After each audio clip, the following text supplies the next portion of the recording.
خی گەورە سڵاوتان لێبێت بەڕێزان لە بەرنامە ئەمڕۆ باز لە ڕۆژی زیانی بەرەنگاربوونەوەی گەندەڵی دەکەین. دیارە 9/12 هەموو ساڵێک لەلایەن ڕێکخراوی نەتەوە یەکگرتووەکان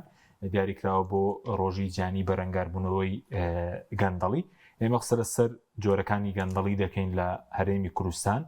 و مەترسیەکانی لە ڕووی سیاسیەوە، لە ڕووی ئابوووریەوە، لە ڕووی داراییەوە و لە ڕووی کۆمەڵایەتیشەوە قسە لەسەرەوە دەکەین. ڕۆبەڕبوونەوەی گەندەڵیش بەکێ دەکرێت و ئایا ئەم سیستەمێکی ئێستا لە کوردستانەیە زیاتر گەندەڵی بەرهەم دێنێت. وەقسە لەسەر ئەو لایەنەش دەکەین کە ڕۆڵیان هەیە لە ڕۆبەڕبوونەوەی گەندەڵی وەکو پەرلەمان، وەکو دیوانی چاودێری دارایی، وەکو دەستەی دەسپاکی ڕۆڵیان چییە. ئەم پرسانە لەگەڵ بەڕێز دکتۆر شێرکۆ حەمامین مامۆستای زانکۆ و پەرلەمانتاری پێشتووری کوردستان قسەی لەسەر دەکەین. کاکتۆر بەخێر بێن، سوپاسیان بەدە بۆن دەکەین. زۆر سوپاس دەکەین. بەر لەوەی بچینە سەر وردەکاری ڕۆبەڕبوونەوەی گەندەڵی با لە دۆخی کەشوهاوە دەست پێ بکەین. ئەمڕۆ دەبین هاوڵاتیان ئاستەنگیان بۆ دروست بوو لە ئاتوچۆ لە ڕووی نیشتە جێبوون بڵێن لە چەمچەماڵ و لە ناحیە شۆڕ شوێنەکانی دیکەش دەکرێت بڵێن ئەمە شەر بەرەنجامی جۆرێکی لە گەندەڵەیە کە سیستەمی هاتوچۆمان وەکو پێ حسابی باران یاخود لە ناو ماڵانیش ئاوەڕۆک و پێویست نییە کە لە کاتی باراندا هاوڵاتیان تووشی کێشەنە. سلااو لە جەناب بەبینەران. بەداخەوە خەڵک بۆ بە قوربانی من کۆچی دواییان کردووە لە چەمچەماڵ، دوو کەس ڕۆحیان شاد بێ و خەڵکانی تریش زەرمەند بوون، چ لە ڕووی جەستەیەوە چ لە ڕووی مادیەوە. ئەمە هەمووی لە ڕاستیات توێ بڵێن لێکەوتەکانی گەندەڵیە. هەین تۆ ئەگەر بڵێن کارەساتی سروشتی هەر هەیە، بەس کارەساتی سروشتی هەیە بێگومان، بەڵام تۆ چۆن نتوانی ئامادەکاری بۆ بکەیت، یعنی چۆن توانی پلانێ هەبێ بۆ ئەمە. ینی چەندێکە ئەوترێت کە شەپۆلێکی بارانبارین دێت، ینی تقریبن ئەگەر بەڵانە شوێتم دەڕۆژ زیاترە بێت، 2 هەفتە زیاترە بێت کە باز لەواکرا کە شەپۆلێکی بارانبارین دێت و ئەوەندە ڕۆژ دەخایەنێت. بۆی ئەمە ئەکرێ خۆ ئامادەکاری پێویستی بۆ بکرایە، ئەکرا خۆ ئامادەکردن هەبوایە، ئەکرا هەر دوێنێ مەسەلا بڕیاریەوە بدرایە لە ناوەندەکانی خوێندرا بکرێ بە پشوو. چەندین ساڵە بایکۆت کراوە و خوێندنیش هەر خۆشتووە و ئەم حکوومەتە ئاساسان خۆی ئەسڵەن باکی بە خوێندن نییە. بۆیە ئەکرێت یعنی معالەجی ئەمانە کرای ناخۆ لە هەموو دنیا کارەساتی سروشتی هەیە، ئەوەتە هەیە کارەساتی سروشتی هەر ئەبووە. ڕێگەوبانەکانش حسابی دەرچوونی ئاو ناکریا خۆ لە ناو ماڵان ئێمە بینیوە بەتایبەتی لە سنووری چەمچەماڵ و نەحەی شۆڕش، ینی پاک نەکردنەوەی منهۆڵەکان بێ شوێنی دەرچوونی ئەوەندی بە جۆری بەڕێوەبردنەوە هەیە. ماستەر لە شارەکانی تری ماستەر پلانی شارەکان، یعنی تۆ لەکوێ خانووەکەی، چۆن خانووەکەی، وهروەها ڕێگاوبانەکان، وهروەها ئەو پاکردنەوەی منهۆڵەکان، دەسەڵاتی یەکە کارجێڕەکان کە چەند پاریان لە بەردەسایە بۆ ئەوەی کە بتوانن ئەم ڕوبەڕووی میشانە بنەوە. دەسەڵاتەکە هەمووی لە مەرکەزە یا دابەشکراوە بۆ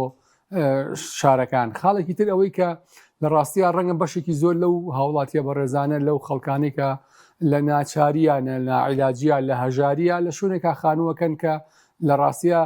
ڕەنگە بەشێکی تەجاوز بێ، بەشێکی بە کەڵکی ئەوە نەیەت کە بۆ خانوو بشێتوان. ئەمە شەر بۆ خۆی بەرهەمی هەژاریە کە هەژاریش خۆی بەرهەمی گەندەڵیە. یەکێک لە لێکەوتەکانی گەندەڵیەوەیە کە با بڵین بۆشایەکی گەورە لە بینی چین و توێژەکانی کۆمەلگا دروستە بێت. ئەمانە هەمووی ئەکرێت وەکو ئەو بابەتە چای لەکرێت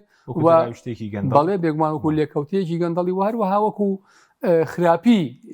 مۆدێلی بەڕێوەبردن لە وڵاتەکەش. باش بینە سەر بڵێن گەندەڵی ئێستا پێشتر باز دەکرا لە کوردستان، ئێستا بۆتە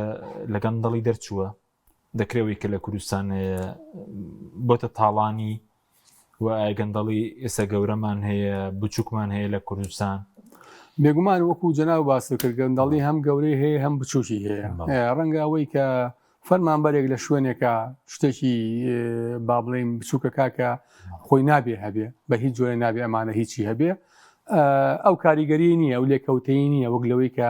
لە لووتکەی هەرێمی دەسەڵاتە گەندەڵی بوو بێ بە تەونێک، بوو بێ بە یاخود با بڵین تەحالوفی گەندەڵکاران هەبێت. یعنی ئێستا بە معنای کەلیمە لە هەرێمی کوردستانە تەحالوفی گەندەڵکاران هەیە. ئەگەر لە ڕووی با بڵین ڕژێمی حکومڕانیشەوە سەیریکەی، طبعا زۆر قسە و باز لەسەر ئەمەی هەرێمی کوردستانەکرێت، ئەم دەسەڵاتی کە لە هەرێمی کوردستانە هەیە، ڕەنگە ئەوەی کە پێوتە کلێپتۆکراسی، یعنی کەمینەیەک دەسەگرن بەسەر دەسەڵاتە و ئەم دەسەڵاتە بە شێوەیەکی وا بەکارێنن کە لە قازانجی خۆیانایە یاخۆ زۆر جار بە حکومڕانی دزەکان یاخود حکومڕانی چەتەکان با بڵین پێناساکرێ لە ڕاستیە ئەمەی هەرێمی کوردستان ئەمەیە بۆیە ئەمەی هەرێمی کوردستان ئەزانی من لەگەڵ زۆر لەو کەسانی کە شارەزان لە بواری سیستمی حکومڕانیە ڕاوێژم کردووە قسەم کردووە یعنی بەڕاستی ڕەنگە نزیکترین وەکوتم قاڵبێک بۆ ئەمە ئەوەی کە پێوتە کلیپتۆکراسی لە زاراوە سیاسیەکە کە وەکوتم کەمینەیەک دەسەگرن بەسەر حکومڕانیە بەڵام ئەمەی کە لە هەرێمی کوردستانە هەیە لە ڕاستی ئەوەشی تێپەڕانەوە بۆ لەبەرەوەی کەمتر بۆتەوە مەبەست ناخێر زۆر زیاتر بووە ئەمەی کە لە هەرێمی کوردستانە هەیە با بڵین لەوەی ئەتوانم بڵم لە کلیپتۆکراسیشی تێپەڕانوە بۆچی لەبەرەوەی جگە لەوەی کە کەمینەیەک دەستیان گرتەوە بەسەر دەسەڵاتە گەندەڵی هەر بە یاسا ینی بووە بە یاسا لە هەرێمی کوردستانە یعنی دۆخێکی وەرگتووە ئێستا لەم هەرێمەی ئێمە بە پاڵپشتی حیزب بە پاڵپشتی بنەماڵەیەکی سیاسی بە پاڵپشتی خێزانێکی سیاسی تۆ توانی لە ڕێی یاساوە سەروەتێکی بێشومار کۆ بکەیتەوە ئەمە بە ڕۆژی نیوەڕۆ ئەکرێت و هیچ شوێنێکیش نییە لێپرسینەوە بکە هیچ شوێنێک نییە لێپرسینەوە بکە کە لەمەی ئەم دۆخە بۆ دروست بووە یعنی ئێستا بۆ نمونە برای محەممەد لە کتێبی دادگای مێژوو کە مناقەشەیەکە لە بینی عەبدوڵڵا وەجالان محەممەد ڕەسوڵاوەر ئیبراهیم محەممەد ساڵی 1970 لە دۆڵی بیقاع ئەگەر بەڵانە شوبەتم دوای کتێبەکە کراوە بە ناوی دادگای مێژوو باسیەوە کە کاتی ئاشبەتاڵەکرێت تقریباً 20 ملیۆن دلار ئەکەوێتە لای ماڵی بارزانی هینی شۆڕشی ئەو کاتە ئەوڵێت ئەی بنە دەرەوە دیار نامێنێ نازانین چی لێ دێ ینی پارەکە دەبرێت بە کوردەکەی بەپی ئەو کتێبەکە لە 1930 تا باسیەکە باشە با ئێستا بین لێپرسینەوەی بکەین لەنەوەی هەموو ئەوانەی کە با بڵین لە شۆڕشی ئەیلولا یاخو لە جوڵانەوەی چەکداری ئەیلولا بەشدار بوون لەوانەی دواترا بەشدار بوون با بزانین ئێستا چەندیان هەیە باشە من خۆم لەو ماوەی ڕابردووە وتارێکم نووسی لەسەر 3 ڕەمزی دیاری با بڵین ئەیلول کێشیان بارزانی و برای محەممەد و تاڵەبانی کۆچکرد و تاڵەبانی یعنی ئەمانە هەموو نەوەیان هەیە باش نییە ئێستا بە دەستگایەکی دارایی یاخود شوێنێک بێت لەم هەرێمە بۆمان کەشفکە کە سەرۆت و سامانی نەوەی لایانی کەم ئەم سێ ڕابەرەی جوڵانەوەی چەکداری ئەیلول کە لە نێوان کەوانەیەکە کە زۆرجار بە شۆڕشی ئەیلولیش ناوەبرێ چەندە یعنی خۆمە لە کوێوە هاتووە ینی لە میدیاوە میدیای مناڵەکانی مناڵی مەسئولەوە سەیریەکەی لە کۆمپانیاوە سەیریەکەی لە زەویزارەوە سەیریەکەی لە نەوتەوە سەیریەکەی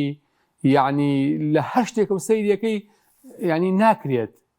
بە هیچ پێوانەیەک و بە هیچ کاسبیەشی با بڵین حەڵاڵ ئەمانە پێکەوە نامێت لە ڕاستیە بەس وەکو بنەماڵەش بڵین وەکو حیزبیش یەکێکن لە حیزبارە دەوڵەمەند و بنەماڵەکان هەم بنەماڵی بارزانی بێت تاڵەبانی بێت بەڵێ بێگومان ناوەڕاست ئەوە ڕۆژانە بڵاوەکرێتەوە خۆ باس ئەکرێت یعنی بڕوای من ئەمانە ئەمە قسەی مەسئولینی خۆشیانە کەڵە لە نەوتەوە تا جەوت لە وڵاتە ئەدەزرێ یعنی بەپێی هەموو ئەو ئامارانەی یاخود ئەو داتایانەی ئەو زانیاریانەی کە هەیە ئەتوانم بڵێم لە بچووکترین شتەوە تا ئەگا بە تەیارە بە ئینتەرنێت بە هەر شتێک کۆمپانیا هینی ئەم بنەماڵانە هی ئەم حیزبانە بە تایبەتی پارتی وەچێتی وەیم ئەو چەند خێزانێکی سیاسی لە هەرێمی کوردستانە هەیە هیچ گومانیتیان نییە و ئەمانە بانقیان هەیە کۆمپانیایان هەیە نەوتیان هەیە لە دەرەوە پارەسبیکردنەوەیان هەیە بە هیچ جۆرێک گومان لەسەرمانە نییە بەڵام ڕەنگە تەریقەی ئەوەی کە تۆ بگەی بەوەی کە ئەمە هی کامیانە ئەمەیان لە ڕاستیە خولسا هەر کاک زیرەکیشن لە ئەوەی کە ونیکەن 100% زیرەکەن کۆمپانیان زۆرە بە ناوی خەڵکی ترەوە بەدڵنیایی من دوو شت باسەکەم وەکو پشڕاستکردنەوەی ئەم قسانی خۆم زۆر کەس هەیە ئێستا لەم وڵاتەی ئێمە ئۆتۆمبیلی کڕیوە بەڵام هێشتا نەیکردووە بە ناوی خۆیەوە باش نییە سەنەوەیەکە ساڵانەی ئۆتۆمبیلەکە بە ناوی کەسێکی ترەوەیە باشە من خۆم ێستا ئۆتۆمبیلێکم هێشتا نەمکڕۆ بە ناوی خۆمەوە باشە خۆ ئەکرێ بڵام ئەم ئۆتۆمبیلەی من نییە ئەم ئۆتۆمبیلەی منە بەڵام هێشتا نەمکڕۆ بە ناوی خۆمەوە کۆمپانیەکانی بەدڵنیایی وایە بەدڵنیایی بە تەحەداوە کۆمپانیەکان بە ناوی خەڵکی ترەوە کراوە بە ناوی خەڵکی ترەوە کراوە مناڵی مەسئول لەم وڵاتە بە تایبەتی ئەوانەی کە ڕەمزی دیاری ئەو جوڵانەوە چەکداریانیا بوون هەمویان کۆمپانیان هەیە یعنی مەگەر بە دەگمەنتیایە بێنەی بێتەوەوانە خاڵێکی تر با بڵین فەرەح ژنی حەمەڕەزاشا مزەکەراتی خۆی نووسیوەتەوە کە باسیەوە کاکە شائەڕوخێت چەند پارەیان لە دەرەوە تیاچێت لەوەی کە لە دەرەوە خەڵک ئیشی بۆ کردوونوانە لە ڕوخانی قەزافیە لە ڕوخانی بنعالیە لە هەموو ئەمانە سەدامە دەرکەوت کە ئەمانە چەندێ پاریان هەبوو لە دەرەوە خەڵک ئیشی بۆ پێوە کردوون یعنی ئەمە دیاردەیەکە لە هەموو ئەوانی ڕۆژهەڵاتی ناوەڕاستە لە هەتا لە عەرەفاتە ئەمە هەبووە باشە لە هەموو ئەمە ڕۆژهەڵاتی ناوەڕاستە هەبووە و بە تایبەتی لەوانەشی کە بە جوڵانەوەی چەکداریا ڕۆشتون زۆر زیاتر بووە باش بەس کاکتۆر ئێستا هەموو جۆرەکانی گەندەڵیمان هەیە لە کوردستان جا سیاسی بێ ئابووری بێ کارگێری بێ دارایی بێ هەموو جۆرەکانمان هەموو جۆرەکانی گەندەڵی هەیە لە سیاسیەوە لە کارژێریەوە لە داراییەوە لە ئەخلاقیەوە باشە وەختێک بەڕێوەبەرێک لە شوێنێکە خاوەن کۆمپانیایەک مەسئولێکی حیزبی کە تەنگ بە با بڵین کارمەندە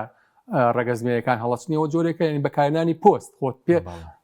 سادەترین پێناسەی گەندەڵی بەکارهێنانی پۆستە سادەترین بۆ بەرژەوەندی تایبەتی سادەترین پێناسە بەکارهێنانی پۆستە بۆ بەرژەوەندی تایبەتی بەڵێ هەموو جۆرەکانیمان هەیە کە لە هەمویان خراپتر بەسەلا ئەو گەندەڵە سیاسیەکەەوە قۆرەخکاری دەسەڵات و قۆرەخایی دەسەڵات پەیدا بوو ئیتر ئەوانی تریان بە دوایە بەڕاستی باشە بەزوکەوەی کەوتت گەندەڵی بە یاسا کراوە ئێستا مەوەست لە یاسای بۆ وەبەرێنان یاسای تر دەرچووە کە لە پێناو کۆمپانیەکانی پارتیویەکی تیبێت لە پەرلەمان دەرچووە و ئێستا بۆ نمونە کۆمپانیەکانی بواری وەبەرێنان و عقارەتەوە 10 ساڵ بەخشینیان لە باج و ڕسومات پێدانی زەوی بە نرخێکی ڕەمزی پێیان کاک حەشیم سێ یاسا هەرێمی کوردستانیان بەم ڕۆژە گەیاندووە سێ یاسا دوانیان با بڵین کارسێکیان ئەتوانم بڵێم گەندەڵی لە ترۆپکەوە دروست کراوە یاسای وەبەرهێنان هەر بەڕاستی ئەوانەی نووسیویانە ئەبێ محاکەمە بکرێن و ئەو خولەی پەرلەمانیش ئەگەر باڵانە شوێتەوە خولی دووەمە 2006 بەڵێ یاسای ژمارە 4 ساڵی 2006 ئەوێ محاکەمە کریان لەسەر ئەو یاسایی کە دەریان کردووە یاسای دووەم یاسای ژمارە 22 ساڵی 2007 یاسای نەوتوگازە یاسایکی خراپ بوو هەتا بڵی یاسایکی خراپە دەڵێن ئێمە بۆ ئەوە یاسای چوونە سەر نەخشەی وزەی جیهانی و کام نەخشەی وزەی جیهانی لە ڕیفراندۆمە کامە دەوڵەت پشگیری بارزانی کرد لەوەی کە ئەو هەنگاوەیە کامە یعنی خۆ تۆ بۆچی ئەماکەی خۆ تۆ نابێ لە ڕووی سیاسیەوە قازان جێ بە وڵاتەکەەوە بگەیەنێ ینی بۆ نمونە لە فیدراڵیەوە ئێمە بردایەوە کۆنفیدراڵی ئێمە بردایە بۆ سەر بەخۆی باشە ببیرنایە بۆ حکمی دامەزراوە میلەتەکەمانی خۆش گوزەران کردایە باشە نەیانوت ئێمە با بڵین شەریکەی موساهەمە دانین هی نەوت هەموو کەسێ مانگاندە ئەوە ئەڕاتە سەر ڕقم حسابەکەی کو ئەمانە کوێیە ئەمە یاسای نەوتوگاز یاسای سێمی یاسای سەرۆکایەتی هەرێم کە با بڵین ڕێک لەو کاتانەی کە ئیتفاقی پۆست و پارە ئەوەی کە ناوێن ناو ئیتفاقی استراتیژی لە بینی پارتیۆشیاتیا هەبووە ڕێک بە باڵای ئەو کاتەی بارزانیا بڕاوە و ئێستاش ئەو دەسەڵاتە زۆرەی کە هەم لە پشتی حکوومەتشەوە هەیەیانە بۆی ئەم سێ یاسایە بەڕاستی سێ یاسای زۆر خراپن و یعنی یەکێک لە ئیشە هەرە سەرچەکانی هەر خولێکی پەرلەمان ئەوەیە کە ئەم یاسایانە بە جۆری هەموار کاتەوە کە لە خزمەتی حکمی ڕەشید بنبرکردنی گەندەڵی سەرۆت و سامانی ئەم وڵاتە بۆ هەمووان بێ نەک بۆ کەمینێکی دیاری کراو بێ. کاک حەکیم مەسەلا یاسای وەبەرهێنان جەناب و باسی کردووانە باش نییە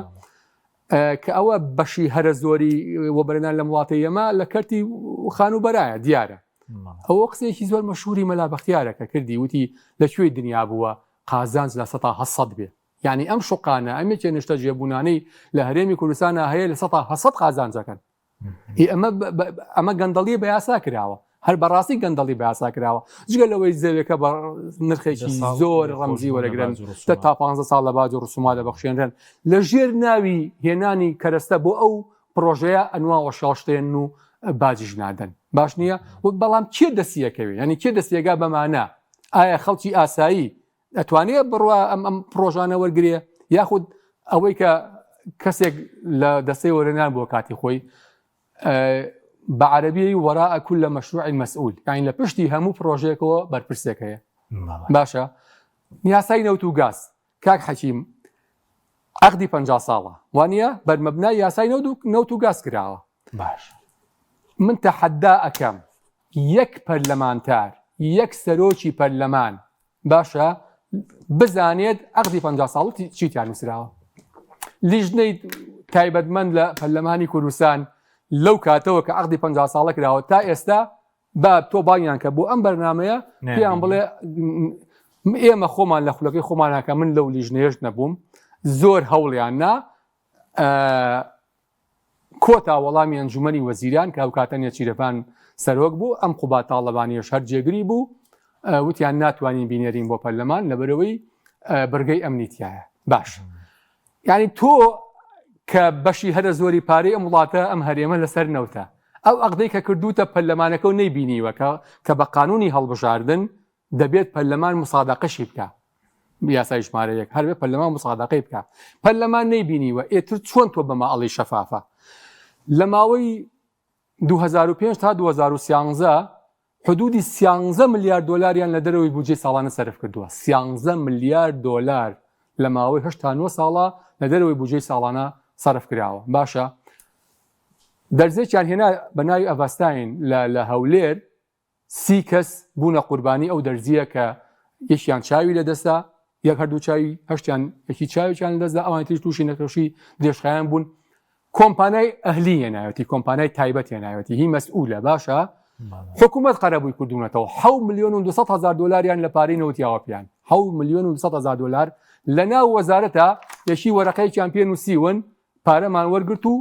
هیچ باڵێ و داواکاری گشتیش کەیسەکەی داخستووە لەبەر نەبوونی باڵگەی پێویست. سەدانی تر زانکۆی ئەهلی هەیە لە وڵاتە حدودی 80 ملیۆن دۆلاری بۆ چووە خەڵکیش بە پارە ئاخوێنێتیایە هەر لەسەر بودجێ گشتی بەڵێ ئەو زانکۆکە ئەهلیە پارەی لە نەوت بۆ چووە لێرە لە سلێمانیش و لە دۆکیش بڵێ. باشە ئەمە یعنی ئەگەر گەندەڵی نەبێت چییە لە 2013 تا ئێستا پرۆژە یاسای بودجە نییە 13 ساڵە بەڵێ ئەمە لووتکەی گەندەڵیە. هەر مەسئولێکی حکومی پارتی وێشیەتی مبەڕیر بۆ ئەمە بێنێتەوە تاوانبارە.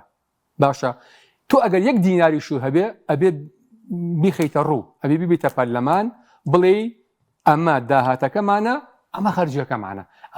ئەمە بیانوو نییە وەڵا لە بەغداوە بەشە بودجەی هەرێم نەهاتووە بۆیە ئێمە پرۆژە یاسای بودجەمان نییە. بەشی هەرە زۆری ئەو دانیشتانەی پەرلەمان ڤیدۆکان هەمووی ماوە ئێمە شەڕمان لەسەر ئەوە کردووە کە بە پێی مادەکانی 90 و یەکی پەیڕەوی ناخۆی پەرلەمانی کوردستانە بێ لە مانگی 11 هەم میزانەی مراجعە بچێ هەم پرۆژە یاسای بودجە بچێ. پرۆژە یاسای بودجە ئەوەندە ساڵیشە نییە و یەک مێش میوانی هیچ مؤسسەیەکی مکافحەی گەندەڵی نیە لە هەرێمی کوردستانە. ئەمە لووتکەی گەندەڵی نیە ئەمە چییە؟ دامەزراوە بەسەوەی کە باست کرد یاسای نەوت و غاز هەرێمی تووشی گەندەڵێکی گەورەش کرد ئینجا باسی نەک هەرێمی تووشی گەندەڵێکی گەورە کردووە نەوت لە بری ئەوەی ببێ بە نیعمەت بووە بە نەعلەت بۆ هەرێمی کوردستان نەوت لە بری ئەوەی بخرێتە خزمەتی دیموکراسیەوە بخرێتە خزمەتی هەلی کارەوە بخرێتە خزمەتی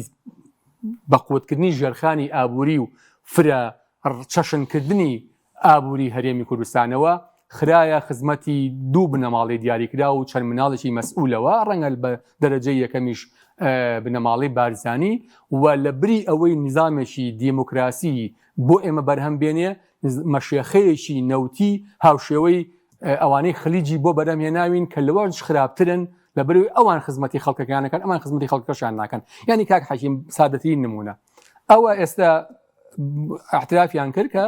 تقریبا موچەی مانگی 11 و 12 لە فەوتانایە فەوتاوە احترافیان لەسەر کرد تقریبا باشە ئەمانە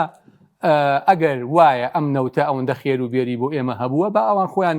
عەزیەت پێشن لە پاری ئەو چەند ساڵی ڕابردوو ئەم دوو موچەیە بدەن یان نەخێرەوە چەند ڕۆژە لە بەغان هەم یەکێتیەکی هەم پارتیە چییە باش نییە ئەچن بۆ چیەچن خۆ بۆ دیفاعکردن لە خەڵک ناچن بۆ زامنکردنی پۆستەکانی ئایندیانەچن کە بەرهەم بۆ ئەم پۆستانش بەشی هەرە زۆری بۆ شخصی و بۆ گەندەڵی و بۆ ئەمانەیە بەڵاوی کە بەڕێزت باس کرد لە وەستانی نەوت لە مانگی 4 2023 تا 27 2025 تقریبا زیاتر لە 260 میلیۆن بەرمیل نەوتیان فرۆشت و 1 دیناری دیار نییە لەو ماوەیە تا تەسلیمی سۆمۆ کرا بڵێن باشە ئەویان کردو هەلانی کەم پرۆژە یاسای بودجەیان نییە خۆ پارەیان هەبووە کە پرۆژە یاسای بودجەش نەبوو ئەین تۆ نازانی خەرجی و داهات چیە ینی میزاج هەیە میزاج ینی گەندەڵی چکەوەی بەرز باست کرد جگە لە گەندەڵێکە وایان باز دەکرد کە دەخرێتە ژێر پاراستنیێرەی کوردستان ئێستا بڵێنەوەی کۆرمۆر کۆمپانیاکە خۆشی پێ ناپارێزری وایە نەوەکو هەرێمی کوردستان بەپارێزێ خۆی لە ڕاستی خستیانە خۆدەوەی کێڵگە نەوتەکان خۆیان ڕێک خستیانە خزمەتی پاراستنی خۆیان و بەقوتکردنی پێگەی خۆیانەوە لۆبی پێکەن بۆ خۆیان لە عالەما نەک لۆبی پێ بکەن بۆ کورد ینی ئێستا با پارتی وێچێتی پێمان بڵێن لە دەرەوە یەک ناوەند هەبێ ناوەندێک هەبێ ناوەندێکی ڕووناکبیری بێ ناوەندێکی شتێ بێ کە تعبیر لە حکوومەتی هەرێمی کوردستان و لە دەسەڵاتی کوردی بکەن نەک ناکەن لە دابەشیان کردووە ئەوەندەی شتی حیزبین ئەوەندە شتی هین نین ئەوەندە شتی ئەوە نین یعنی بۆ نمونە ئێستا با بڵین بەگشتی لە دەرەوە شوێنێک هەیە ئایا ئەم کوردانی باشوور بەبێ جیاوازی کۆ بکاتەوە نییە زۆر جار پارتی بەجیا ئاهەنگی نەورۆزەکە جدی بەجیاییکە حیزبێکی تر بەجیایی کاتوانە یعنی نەیانتوانیوە هەتا لە دەرەوە لۆبیەکی چکۆ وتیان یەکێتی کۆمپانیایەکی بەجیا گرتووە نێشیوان بارزانی سەرۆکای تێرین بەجیا مەسرۆف بارزانی بەجیا بەڵێ ینی بەڕێگەی جیاواز لۆبیکردن لۆبی بۆ هەموو شتێکن بۆ کوردی ناکەن وازەحا لۆبی بۆ خۆیانەکەن باش بین و سەر بڵین باسی دامەزراوەکانی ڕوبەڕووبوونەوەی گەندەڵی کرد یەکی لەو دامەزراوانی کە تایبەتە دەستەی دەستپاکیە لە عێراقی دەستەی نەزا هەیە یاسایەکی لە 2011 بۆ دەرچووە دواتریشان مارکاوە یاسایەکی باشە وەکو ناوەڕۆ کشتی زۆری تێ لەبارەی ڕوبەڕووبوونەوەی گەندەڵی ئەو دەستێ توانیویتی چی بکبوون لە مەسەلەی کۆڵنەوە لە گەندەڵی داهاتینەوە خاڵە سنووریەکان دەوڵەمەندبوونی بەرپرسانی هەرێم کاک حەکیم جگە لە هەموو ئەمانە یەکشت کە زۆر گرنگە بۆ ڕوبەڕووبوونەوەی گەندەڵی ئەوش ئیرادەیە ئەمە نیە لە هەرێمی کوردستانە ئیرادەی سیاسی لە لای دەسەڵاتی قوڵ لە هەرێمی کوردستانە کە بریتیە لە بارگای بارزانی و دەباشان نییە بۆ ڕوبەڕووبوونەوەی گەندەڵی ئەمە لە ڕابردووە بۆ ئێستا من نمونەیەکێنمەوە ئەسایە بارزانی کە لە 2005 تا 2007 سەرۆشی هەرێم بوو کە ئێستا سەرۆشی پارتی دیموکراتی کوردستانە چەند جارێک لەگەڵ کۆچکرد و مامجەلال هەموو ئەمانە باسی جیاکردنەوەی حیزب لە حکوومەت دروستکردنی لیژنە بۆ ڕوبەڕووبوونەوەی گەندەڵی هەتا حکوومەت ئەگەر بەهڵانە شوبێتم لێچێک لە کابینەکانی هەشتم بوو وابزانم یا ئەوانە باسی استراتیژی 25 ساڵە بۆ ڕوبەڕووبوونەوەی گەندەڵی ئەکراوانە پرۆژەکەی مامجەلالی شەو 2008 جیاکردنەوەی حیزب لە حکوومەت بەڵێ ئێدا ئێستا لە هەموو کاتێ زیاتر با بڵێن حکوومەت بووە بە شاگردی حیزب بەتایبەتی لە سلێمانی مەوەست لە هەمووی لە سلێمانی لە هەولێر لە دۆگ لە گەرمیان یعنی دەسەڵاتی قوڵ هەیە ینی دروستبوونی دەسەڵاتی قوڵی شار بەرهەمی گەندەڵیە کە لە دەرەوەی حکوومەت بەڵێ چکە تۆ لە وڵاتێکا کە حکمی دامەزراوەی تیانە بوو کە حکمی ڕەشیدی تیانە بوو ینی کە قەزا سەر بەخۆ نەبوو کە پەرلەمانەکە و لەژێر هەژمونی حیزبا بوو کە حکوومەتەکە و لەژێر هەژمونی کارکتەرێکی سیاسیە بوو یا دوو کارکتەری سیاسیە بوو میدیا بە هەمان شێوە ینی بەشی هەرە زۆری میدیای ئێمە ئێستا ئاراستە کراوە یعنی ئەو کاتانەی کە هاوڵاتی بەتەنها دەرەچوو بمبورن کە قسەیەکە میوادار میدیاکارێک عاجز نەبێ ڕەنگە و کاتە هێشتا دروستکردن و کاریگەری فرەمیدیایی با بڵین لە ئێستا زیاتر بوون چکە ئێستا بەشی زۆری ئەم مەسئولانە ئەم حیزبانە ئەم پارتی بچێتە فێر بوون یا میدیایەکی ئاشکرایان هەیە یا میدیای سێبەریان هەیە ئەین لەو ڕۆژەوە هاتوون خۆیانی پێجوانەکەن بە ئەگەر بینەوە سەر ئەوەی خۆمان ئێرادە لەسەر و هەموو شتێکەکان ئێستا پرۆژەی بەڵێ جەلال هەبوو هی مەسعود بارزانی هەبوو هەتا یاسای چاکسازی هەبوو لەم کابینی لە سەرمی مەسرور بارزانی خوبات تاڵەبانی لە 2020 دەرچوو چاکسازی زۆر دەکەین دوو شتیان بە نمونەوەرەگرین یەکێک لەوانەی ئەوە حیزب حکوومەت ئەوە هەر بەڕاستی بەم ئەقلیەتەی ئێستەوە بە هیچ جۆرێک ناتوان جایکەنەوە لە یەکتری و وەکوتم یعنی ئێمە لە هەڵبژاردنەکان و لە کاتی تری شای بینین یعنی کە مەسئولی حیزبی کۆبوونەوە بە سەرۆکی زانکۆ کات و زۆر بە شانازی شۆ لە ئیعلامە بڵاویەکەنەوە باشە بارزانی چوار لیژنەی دروست کرد یەکێ بۆ دەرمان یەکێ بۆ زەویزار یەکێ بۆ پێشمەرگە یەکێ بازرگانی لەگەڵ داعش ئەگەر باڵانە چ بێتمەوە 2004 بەڵێ 2007 و 2008 نەبوو وازامەگەر باڵانە چ بێتم ریفراندۆمەکە بەڵێ پێش ریفراندۆم بووە ئێ باشە با سەرۆکی دەستی دەستپاکی ئێستا پێمان بڵێ ئەنجامی و چوار لیژنەیە چی بوو من حەزەکەم ئەو بەڕێزەی کە کاکتۆر کە سەرۆکی دەستی دەستپاچیە لە کۆنگرەیەکە ئەنجامی ئەو چوار لیژنەیە بۆ خەڵکی هەرێمی کوردستان بخاتەڕ باش نییە بابی خەنە ڕۆ بزین ئەنجامی ئەم چوار لیژنەیە چی بوو ئەمە خاڵێکی تر ئەوەی کە یاسای چاکسازی 20 دەرچوو چاکسازی لە سیموچە دەکەین جاوکاتە کاکتۆر خەرجیری سیموچە 695 بوو دوای نزیک بۆ لە تریلۆنێک ئێستا کە چۆ سەر عێراق 950 ملیارە 1995ەوە تقریبا هەندێک جار 80 ملیار زیادی کرد ئەمە نوکتەیە بە شەرتێک دامەزراندنی گشتیش نەماوە تەنها هەندێک لە دەچوانی پزیشکی گشتی دامەزراون ئەوی تری بەدزیەوە لە کەرتی خۆیانە بەردەوامە لە کەرتی سەربازی و کەرتی عسکەری و ئەوەی خۆیان هەر بەردەوامە لە ڕاستی ئەوانی کە ئەو هێزانی کە لەژێر دەستی حیزب و مناڵی مەسئولەکانان یعنی تۆ دامەزرانن نییە خاننشین بوون هەیە بە حساب چاکسازیشو کردووە دیستی موچە پا کردوێتەوە و بەشێکی زۆر لە موچەی ئەوەی کە پێوتێ لە باڵا ئەوەش لە 150 کەم کراوەتەوە کەچی تەخسیساتی موچە زیایی کردووە ئەمە ئەگەر بۆ گەندەڵی نەڕوا بۆ شووە ڕوان پارێ هەر بەڕاستی بۆ شووە ڕوان پارێ بۆیە ئەمانە مەزراوەکە ئێستا دەستی دەستپاکی کارکی ڕوبەڕووبوونەوەی گەندەڵیان بڵین سەرۆکەکەی ماوەی بەسەرچووە وایە ئەو حکوومەتمان 3 ساڵە ماوە بەسەرچووە پەرلەمانت نییە دیوانی چاودێری دارایی ماوەکەی بەسەرچوو لە ساڵی بڵین 2023 بوو دەستی لە کارکێشە ئێستا کەسێک بە وەکالەت بەڕۆی دەبە ئەنی ژێرخانی دامەزراوەکانیشمانە ناوچوون ئەوەی کە پێویستە بۆ ڕوبەڕووبوونەوەی گەندەڵ ئەوانەی کە پێویستە بۆ ڕوبەڕووبوونەوەی گەندەڵی کوتمان ئێرادەیە ئەمە نییە بە هیچ جۆرێ باش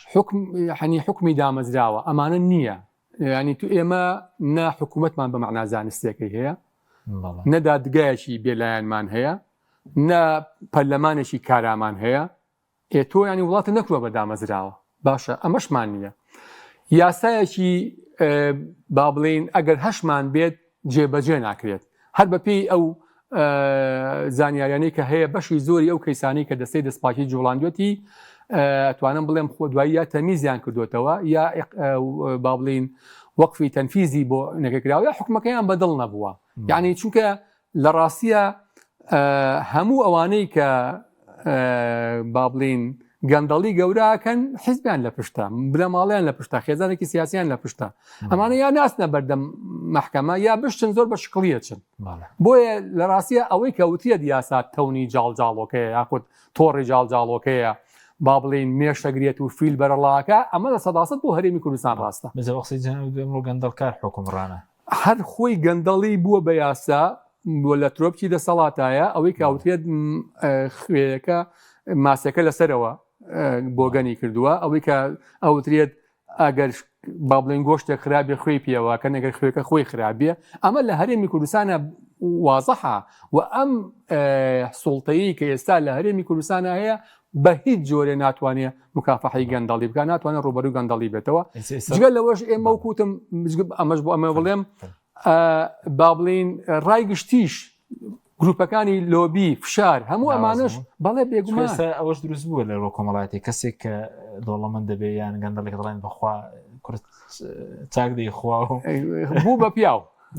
ینی بۆ شەیە بەڵێ ئەزانی لەبەرەوەی ئاسایی بۆتەوە ئاسایی بۆتەوە ینی هەر بەڕاستی ئاسایی بۆتەوە یعنی بە قەنەعەتی من لە فەرمانگەکانیشە ڕەنگە ئەوە بەشێکی زۆری زەمیر و وجدانی ئەو ئینسانە خۆی بێ کە ڕێگرێت لەوەی کە گەندەڵی بکات پارەی زیبولەیەکی لە فەرمانگەکان لە ماوەی پێش و سەیری پۆستەکانم کرد هەمووان دەستخۆشیان بۆ نووسی بوو پارە دزرا بوو لە قاسەی فەرمانگەیەک نووسیبیان دەست خۆش بێ و حەقی خۆتەوە ئەزانی تۆ چکۆ کاک حەکیم بۆ گەندەڵی تەمەەن کۆمەڵێ سلبیاتی هەیە یەکێ لەوانە ئەوەیە کە جیاوازی چیناتی دروستەکە کە با بڵین نائەدالەتی دروستەکە کە نەبوون متمانە نامێنێ لە بینی خەڵک و موسساتی حکومان لە وڵاتە یعنی ئێستا جاران قسەیەکە بۆیان و مویە لە بەراز بێتەوە باشە ئێستا ئەوە لەو بابەتەیە یعنی پێی وایە ئەم پارەیە مادەم لە قازانجی خەڵکا سرف ناکرێتەوە دەستی خۆش بێ با کەسە بیبە بۆ لەبەرەوەی لە مێژە وتراوە حکوومەت هەر دووسێ ئەرچی هەیە یەکیان لەوانە مەسەلەی دابینکردنی لایەنی کەمی ژیانە حکم و قەزا و حکومەتی عادیلانە و وەکیەکی هەمومانە لە بەردەم یاسا واروەها مەسەلەی ئەمنیەت و ئاسایش یەخوار ئەمانە ئەرچی حکوومەتە ئێمە ئێستا مەسئولەکان ئەم وڵاتە پارتی وێچێتی شەڕەکەن لەسەرەوەی کامیان زیاتر عراقین باش نییە کامیان زیاتر عراقین بۆ پۆز وەرگرتن باشەوە عراق موچەی مانگی 12 وەرەگرێ ئێمە موچەی مانگی لە وەرەگرین ئەمە ئەکرێت بڵێن وڵا خەتای هەر بڵێن بیخەیتەوە ئەستۆی محەممەد شیع سوودانی و تەیب سامی و شیع و فلان و فیزار لە بەغا ئەگەر وایە مەچۆ حکومەتی لەگەڵ دروستمەکە یعنی من تێ ناگەم ئێستا ئەم پۆستانەی بەغدا چ خێرێکیان بۆ هاوڵاتێکی هەرێمی کوردستان هەبوو باش نییە بەتایبەتی پۆستە تەنفیزیەکان بەشێکی زۆر لەوانی نوێنەرایەتەکانیش من قسەم لەسەر چەند پەرلەمانتارێکی ئازا و گوێر نییە کە لە ڕاستیە ئەرشی سەرشانی خۆیان جێبەجێ کردووەوانە بەڵام لایەنی کەم ئەوانەی کە پۆستی تەنفیزین یعنی بەس پێم بڵێ ئیشی سەر و کۆمار چییە ئیشی ئەم چوار وەزیرە چییە لە بەغدا کە ئێستا وەزیرن لەسەر پشکی کورد یعنی چ خێرێکیان بۆ ئێمە بۆ هاوڵاتیانی هەرێمی کوردستان هەبووە وەختێ تۆ ئەمانە ئەبینی لەبەرەوە متمانە و نامێنێ لەبەرەوە ئاساییە بەلاتەوە کۆمنتان نووسێ کوراڵە قەیچێکە خۆم پارەیە بۆ ئێمە سەرف ناکرێ هەرچێتە گیرفانی مناڵە مەسئولەکانەوە یعنی ئەمەی کە ئەوان پێڵن قەیرانی دارایی نە بە میدیاکەیانەوە دیارە نە بە حیزبەکانیانەوە دیارە نە بە حملەی هەڵبژاردنیانەوە دیارە یعنی ئەم حملەی هەڵبژاردنەتە بینی وەڵای ئینسان تەریقە بۆەوە لە ڕاستیە کڕینی دەنگ هەیە کڕینی وەلا هەیە یعنی مەسئولێکی حیزبیە ڕێکرامەکە ئەمە زۆر مهمە لەبەرەوەی بە تەلەفۆن ئەتوانێت ئیش چارەسەرکە باش ئەم مەسئولە حیزبیە ئەگەر شتێک هەیە ناوی حکوومەتە لە هەرێمی کوردستانە چۆن ئەتوانێت بە تەلەفۆنیە یاریگان وەژەن کاتەوە ساحە دروستکە نازانم خەڵک دامەزرێنێ نەخۆش چارەسەرکە ڕێگاوبان دروستکە ئێمەکەوە هەر خۆیان بەدەمی خۆیان لە ئەعلامی خۆیانەوە لە کاتی هەڵبژاردنە ئەی سلمێنن لەم وڵاتە شتێک نییە ناوی حکوومەت بێ ئەوەی هەیە دەسەڵاتی قوڵی ئەم دوو بنەماڵەیە ئەمەش لە ڕاستیان ناتوانن ڕوبەڕووی گەندەڵی ببنەوە باشە بەنی بەو پەرلەمانە بەو دەسەی سپاکێ بەو دوانی چاودێریە بەو دادگایە بەو هێزە سەربازی بڵین پۆلیسە شکامانە گەندەڵکاری سەرسەر و هەمووی و وڵان هەموو لە خزمەتی ودایە نەک ڕوبەڕووبوونەوە بە بێگومان ئێستا فرێ شتێکی تریش بوون کا حەجیم یعنی لە پڕە بینی ڕێکخراوی خێرخوازی قوتە بێتەوە ئەمە هی ماڵی فلان کەسە ئەمەی بنە ماڵی فلان کەسە ئەمەی فلان کەسی عسکەری ئەمەی فلان کەسی ئەمنیە ئێمە تێ ناگەم تۆ ئەم پارێ و لەکوێ بوو ئەم ڕێکخراوە خێرخوازی پێ دروستەکەی یعنی نابێ پێمان بڵێ سەرچاوی ئەم داهاتە و لەکوێیە ئەم ڕێکخراوە خێرخوازی و پێ دروست کردووە یعنی خو ئەمە ناکرێکا حەکیم سە من موچەیە وەرەگرم دیارەوە ڕقەمەکەی و بڕۆن هەموو کەسە زانێت ئەتوانی بچن سەیریکەن لە ئەو بانقەی ئەمە مامۆستایەک فلانێک هەموو کەسێک کە سەرچاوی دارایەکەی دیارە بەس ئایا ئەکرێ تۆ لە پڕ دەوڵەمەند بیت یاخود لە پڕ ڕێکخراوی خێرخوازی دامەزرێنی بەڵام سەرچاوی دارێکەش کەشف نەکەی ئێمانەمووی بەرهەمی گەندەڵیە لەم وڵاتە باش بینی سەر مەترسیەکانیەوەی کە باس کرد مەترسی سیاسی باس کرد لە زدانی شەرعیەت و سەروەری یاسا و نەبوونی متمانە و ئەوانە بەس مەترسی ئابووریش زۆرە وەکو بڵین هەژاری وەکو بێکاری وەکو کۆچی گەنجان بەڵێ بێگومان ئەوە مەترسیەکانی بەڵێ بێگومان مەترسی لە ڕووی تەونی کۆمەڵایەتیەوە تەونی کۆمەڵاتی تێکەچێ باش نییە یعنی تۆ هەر ئەوەی کە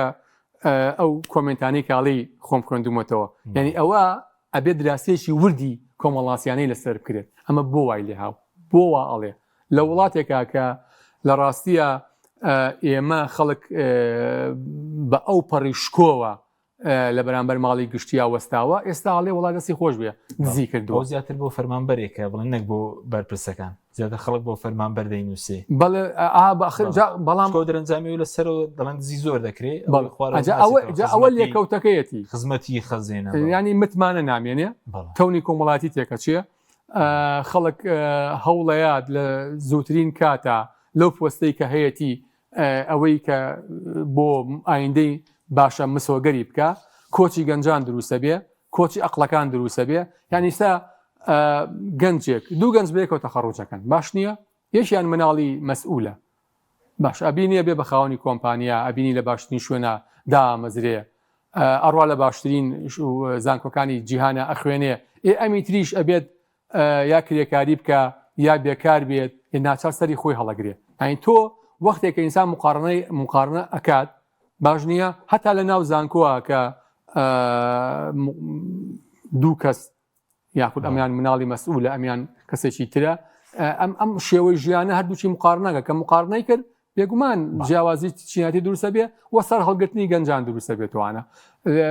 ینی ئەتوانین بڵین دەیان مەترسی هەیە لەسەرەوەی کە لە ئەنجامی گەندەڵیا دروستە بێکە لە ڕاستیە کۆمەلگا بەرەو وێرانیە بە یعنی شێرپەنجەیەکە بە هێواشی بڵاوە بێتەوە و ئێستا و ئایندە و هیوای ئەو میلەتە ئەکوژێت باشە سێخولەکێکمان ماوەست ئەوەی کە لە خەڵا سنووریەکانیش دەگونجێ دێ بڵێن دەگوزەرێ گەندەڵێکی زۆر اینجا لە باج ڕسومات لە ماوەڕابوو و خەڵکێکی زۆر گلەی هەبوو سەرانەساندن لە کاسبکار لە خەڵکی هەژار ئەنێ و باج ڕسوماتێک کە لێرە زۆرە لە عێراق کەمترە بە خێرایی دووشت یەکەم جارێ بە هیچ جۆرێ نابێ باج وە غەرامە ئەمانە زیاکرێت ئیلا بە قانون نەبێ ئەبێ بە قانون بە یاسا ئەم یاسایە دیاری بکە ئەم زەریبەیە چۆنە ئەمانی کوردستان هیچی بە یاسا نەکراوە کەواتە هەمووی گەندەڵیە هەمووی بە ڕێنمایی کراوە لا جەریمە ولا عقاب ئیلا بالنەص ئەبێ نەص هەبێ ئەبێ یاسا هەبێ ئەبێ دەق هەبێ کە ئەمانەی چی نەبووە کەواتە ئەمە خۆی لە خۆی هەمووی بە گەندەڵی کراوە لە نەبوونی پەرلەمانێکی کارا و حکومەتێکی نەک کاربەڕێکرد دوو جار کاربەڕێکەریش باشە یعنی ئەمە ناحەیەکیان مەسەلەی خاڵە سنووریەکان من خۆم لە باشماخەوە دوای ئەوە کەوتوم کە پێوتێت باری تایبەت یا تەنسیق یا خەتی تایبەت تا گەشتۆتە سلێمانی بەڵێ ئەمە هەیە باڵە چاودێریمان کردەوە بڵاویشمان کردەوە و دامان بە سەحافەی عالەمیش ئەمە بە ئەترافی خۆیان کە پارتی بێچێتی لەو کاتانی کە تەشەنوچ لەسەر پۆست و پارە دروستە بێت لە بینیانە ئەمە کەشفەکەن کە داهاتی فلان شوێن باش کۆ ناکرێتەوە و پارەی ئەم مەرزەوای لێت و پارەی فلان مەرزوای لێ بەڵێ من خۆم لە باشما خۆتا سلێمانی دوای ئەو بارە کەوتوم و بە خەتی گومرگ و خەتە مەدەنیەکەشانە هاتووە و پارەکەشی دیاراچێ بۆ حیزبوو بۆ کۆمپانیا بۆ چەند کەسێکی دیاری کراوە وەکو دو پرسیارشی مەگەر پارتی ویکێتی مەترسی بن لەسەر هەرێم ئەیسە ڕێگە چارە هەیە یاخود بێهیوابوون دەرفەت هەیە دەرچە هەیە بۆ چاکردنی ئەم دۆخە کە خەڵک لە ڕووی خزمەتگوزاریەوە سیاسیەوە ئابوووریەوە باز دەدا بێگومان هەموو بێهیوابوونێک خراپە ئینسانە بێت هەمیشە بە ئیرادەوە بە هیواوە لە ئایندە بڕوانێ بەڵام ماندووبوونیەوێت لێبڕانیەوێت بەڕاستی جۆرێک لە مۆدێلی کارکردنیەوێ کە جیاواز بێ لەو مۆدیلی کە تا ئێستا حیزبەکانی دەرەوە پارتیوێچێتی کردویانە بگۆڕێت مۆدێلی کارکردنی حیزبەکانی دەرەوەی پارتی وێچێتی نەگۆڕێ ئەوەی کە خۆیان لە نێوان دوو کەوانە ئەوانەی کە خۆیان ناوناوە معارەزە لە ڕاستیە هەمیشە ئەم دەسەڵاتە بەهێزتر دەبێت بۆیە دەبێت جۆرێک لە کارکردن سەرپێ بخرێت کە بە تەواوەتی دابڕانێک لەو ڕابردووە دروستکە و لە ڕێگەی ئەوە بە بێگومان دەتوانیت حکمی ڕەشید لە هەرێمی کوردستانە بریاد بنێت چکە حکمی مێژوو پێمانەڵێ ئەم جۆرە لە مۆدێلی حکومڕانی پارتی وێچێتی بەڕاستی دەورانی مێژووی تەواو کردووە ناتوانێت بەردەوام بێت بە دڵنیایی ئەمە ناتوانێت بەردەوام بێت بەس کەوتوتۆ سەرەوەی تۆ بەچ مۆدلێک ڕوبەڕویان نەبیتەوە. بەڵێ سوپاس دەکەین بەڕێز دکتۆر شێرک و حەمامی مادوما کردی. سپاس بۆ ئێوە بۆ بینەرانی. سپاس بۆ بینەرانی بەڕێز سوپاس باوکارانم خواتان